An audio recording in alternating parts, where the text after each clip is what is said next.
अस्सलाम स्टूडेंट्स, आज का जो हमारा टॉपिक है ना वो बैक्टीरिया के ऊपर है। और बैक्टीरिया इतना ज़्यादा इम्पॉर्टेंट है आप लोगों के यूएचएस हो, केपीके हो, सिंध हो, कोई भी यूनिवर्सिटी हो, वो बैक्टीरिया में से लाजमी क्वेश्चन देती है। उसकी वजह ये है कि बेसिकली बैक्टीरिया और वायरसेस हमारी बॉडी के अंदर ऐसे रोल प्ले करते हैं कि डिजीज़ होने के अंदर इन दोनों चीज़ों का बहुत ही ज़्यादा इम्पॉर्टेंट रोल होता है।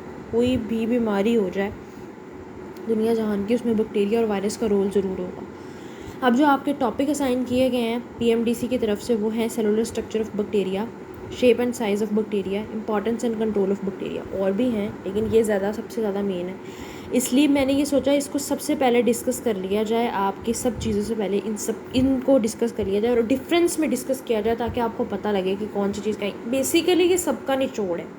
सिंध का, केपीके का, आपकी डो यूनिवर्सिटी का, आपकी यूएचएस की यूनिवर्सिटी का, यूनिवर्सिटी ऑफ हेल्थ साइंसेस का, ये सब का निचोड़ एक जगह पर है कि ये टेबल सब में इंपॉर्टेंट हैं। अब कोई भी एग्जाम है, वैसे अगर नेशनल लेवल पे होगा तब तो मेन बुक्स आपको पंजाब और फेडरल ही पढ़नी होती हैं। बेशक आप किसी भी जो है ना वो सूबे से बिलोंग करें, डजेंट मैटर, पंजाब और फेडरल में से ज़्यादा क्वेश्चन आते हैं। अच्छा, अब देखिए सबसे पहले हम डिस्कस करते हैं साइज़ ऑफ बैक्टीरिया। ये एक ऐसा टेबल है जो एमसीक्यूज़ में 100% आने के चांसेस होते हैं कि इसमें से एक आधा एमसीक्यू ज़रूर आएगा। ऐसे टेबल एक जगह पे इकट्ठे किए गए हैं कि आप जब इनको पढ़ें तो आप स्क्रीनशॉट लो इसको और रट्टा मार लें आप इन सब चीज़ों का, एक जगह पे इसको जो है ना वो हमने इकट्ठा किया।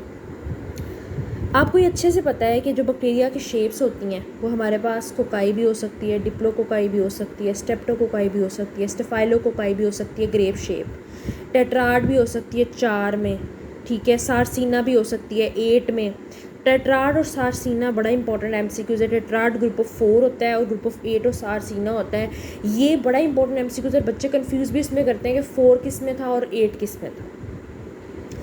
दूसरे नंबर पे ये जो साइज़ का जो आपका टेबल है इसमें सबसे इम्पोर्टेंट है माइकोप्लाज्म, सबसे स्मॉलेस्ट और सबसे लार्जेस्ट बैक्टीरिया आपका जो है वो हमारे पास फिशेलोसोनी है, ठीक है। अब इसमें 600 माइक्रोमीटर मल्टीप्लाई बाय 80 माइक्रोमीटर हमारे पास लार्जेस्ट बैक्टीरिया का है। स्मॉलेस्ट का माइकोप्लाज्म है 100 से 200 नैनोमीटर है, माइक्रो में भी नहीं है, नैनो में है। उसके बाद एस्ट्रोकोलाई का विड्थ इसकी मतलब लेंथ इसकी 2.6 माइक्रोमीटर है, रेंज आपने देख लेनी है।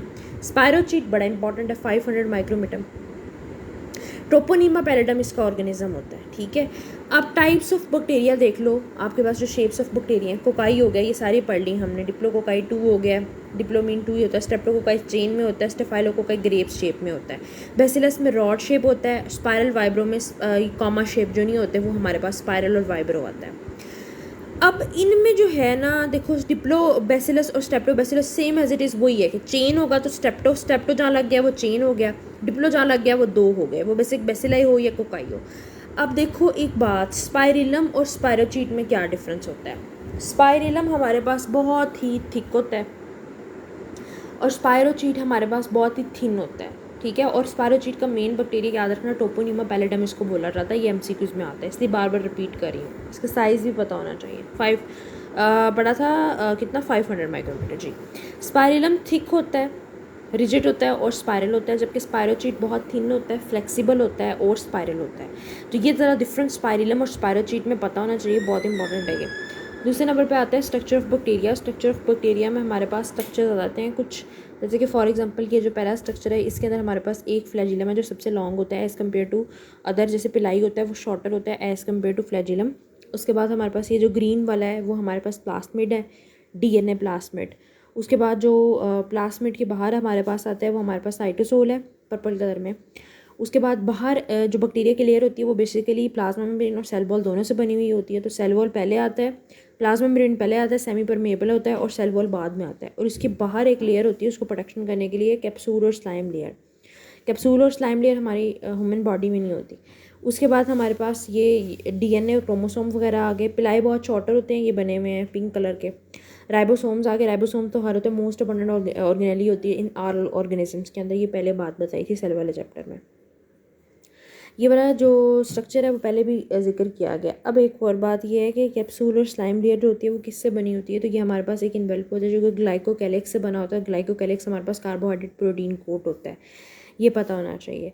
अब ग्लाइकोकैलिक्स में दो है, स्लाइम और कैप्सूल। ग्लाइकोकैलिक्स आउटर कोटिंग होती है, कवर करता है outside of the bacteria cell wall को, और दो फॉर्म्स में होता है, कैप्सूल और स्लाइम में। अगर तो ये स्लाइम है तो ज़्यादा स्लाइम है तो देखो ज़्यादा थिक होगा, ठीक है, स्लिमी टाइप होगा और स्लिपरी नेचर का होगा। जो कैप्सूल होगा वो टाइटली बाउंड होगा, थिक होगा और गमी नेचर का होगा। ये डिफरेंस पता होना चाहिए इन दोनों के अंदर। अब सेल वॉल जो है वो हमारे पास रिजिड प्रोवाइड करती है, रिजिडिटी प्रोवाइड करती है, सपोर्ट देती है, शेप देती है सेल को, और सेल को ब्रस्ट होने से बचाती है। सेल मेम्ब्रेन जो है वो हमारे पास उसके अंदर मतलब ये किससे बनी हुई होती है, सेमी परमेरेबल होती है। दूसरे नंबर पे लिपिड्स और प्रोटीन से बनी हुई होती है, कोलेस्ट्रॉल्स वगैरह से, ठीक है, और प्रोटीन से बनी होती है, ठीक है। फंक्शन इसका होता है सेमी परमेबल इन नेचर होता है, जैसे कि पहले बताया। उसके बाद बहुत सारे enzymes which are involve in cellular metabolism और रेस्पिरेशन में इन्वॉल्व होते हैं, वो इसके अंदर ही होते हैं। मीजोसोम्स की बात की जाए तो it is the projection of cell membrane in the cytoplasm. ऐसे रटा मारना है कि it is the projection of the cell membrane in the cytoplasm is called as mesosomes. Function होता है डीएनए की रेप्लिकेशन करवाना, सेल की डिवीजन करवाना, रेस्पिरेशन और एक्सपोर्ट ऑफ एंजाइम्स में हेल्प करता है। एंजाइम्स को कंटेन करने में हेल्प करता है सेल मेम्ब्रेन, एक्सपोर्ट करने में हेल्प करता है मीजोसोम्स। प्लास्मिड बहुत इंपॉर्टेंट है। प्लास्मिड एक्स्ट्रा क्रोमोसोमल डीएनए है, डबल स्टैंडर्ड सर्कुलर डीएनए है, सेल्फ रेप्लिकेटिंग है और कंटेन ड्रग रेजिस्टेंस डिजीज़ वगैरह इसके अंदर होती है। फ्लैजिला की अगर आप बात करें तो flagella hair like thin longer structure होते हैं एज़ कम्पेयर टू पिलाई, और पिलाई शॉर्टर होते हैं एज़ कम्पेयर टू फ्लैजिला। और फ्लैजिला के अंदर एक प्रोटीन होती है विच इज़ फ्लैजिलम, और ऑरिजिनेट होता है फ्रॉम द बेसल बॉडीज से, ठीक है। ये इंपॉर्टेंट है कि कौन सी प्रोटीन होती है, इसमें फ्लैजिलम प्रोटीन होती है, एमसीक्यूज़ में पूछ सकता है। Classification on the base of flagella में कौन कौन सी क्लासिफिकेशन होती है इसमें। टाइप है एट्राइकस, जिसमें कोई फ्लैजिला नहीं होता, बहुत इंपॉर्टेंट टेबल है ये। मोनोट्राइकस, मोनो मीन वन, तो सिंगल फ्लैजिला में होगा एक साइड पर। लोफोट्राइकस, टफ ऑफ फ्लैजिला, मतलब गुच्छा होगा फ्लैजिला का एट वन पोल पे, एक पोल के ऊपर। एम्फीट्राइकस, टफ ऑफ फ्लैजिला दोनों पोल्स के ऊपर होगा, ठीक है।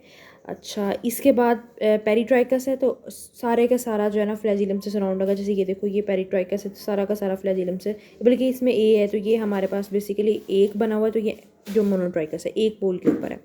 Pili they are fine hollow filamentous structures हैं, शॉर्टर देन फ्लैजिला है। इसके अंदर कौन सी प्रोटीन होती है, पीलियन प्रोटीन, उसके अंदर फ्लैजिलन प्रोटीन होती है और कॉन्जुगेशन में ये हेल्प करती है।